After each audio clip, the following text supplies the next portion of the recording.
আপনি যেমনটি বলছিলেন, আপনি জানেন যে বিগত আওয়ামী লীগ সরকারের শাসনামলে হত্যা এবং গুমের যারা শিকার হয়েছে তারা ইতিমধ্যে অনেকেই বের হয়ে আসছেন, এবং যারা এখনো বের হয়ে আসেননি তাদের বের করে দেওয়া এবং এই আয়নাগরের যেন আর কখনো ভবিষ্যতে না হয় এর দাবিতে কিন্তু এখানে মানববন্ধন হচ্ছে। আমরা এখন দাঁড়িয়ে আছি রাজধানীর কুমিরটলার র্যাব হেডকোয়ার্টারের সামনে।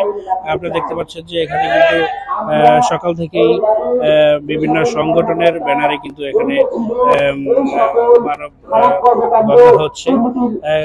কাউন্সিল এগেইনস্ট ইন্ডাস্ট্রিজের আয়োজনে মানববন্ধন চলছে। এখানে অনেকেই রয়েছে যারা গুমের শিকার হয়েছিল, এবং তারা যে দাবিগুলো করছে সেই দাবিদের মধ্যে রয়েছে গোপন নির্যাতন কক্ষ উন্মোচন করতে হবে এবং ভুক্তভোগীদের তালিকা প্রকাশ করতে হবে এবং তাদের মুক্তি দিতে হবে, মিথ্যা মামলা প্রত্যাহার করতে হবে, ওয়ারেন্টিবিহীন গ্রেপ্তার সম্পর্কিত আইন বাতিল করতে হবে যেন অবৈধভাবে গ্রেপ্তার করতে না পারে, এবং পুনর্বাসন এবং ক্ষতিপূরণ দিতে হবে। যাদেরকে বিগত দিন আটকিয়ে রাখা হয়েছিল তাদেরকে দ্রুত ছেড়ে দিতে হবে, এবং যদি তাদেরকে মেরে ফেলা হয় তারা এখন কোথায় এবং তাদের ডেথ সার্টিফিকেট দিতে হবে, এবং অবশ্যই তাদের পরিবারকে মোটা অঙ্কের একটা ক্ষতিপূরণ দিতে হবে।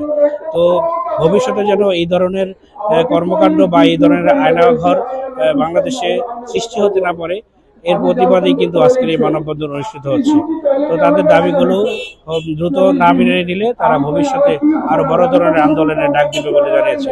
তো এই ছিল আমার কাছে কুমিরটলা র্যাব হেডকোয়ার্টারের সামনে থেকে আজকের মানববন্ধনের সর্বশেষ। ধন্যবাদ।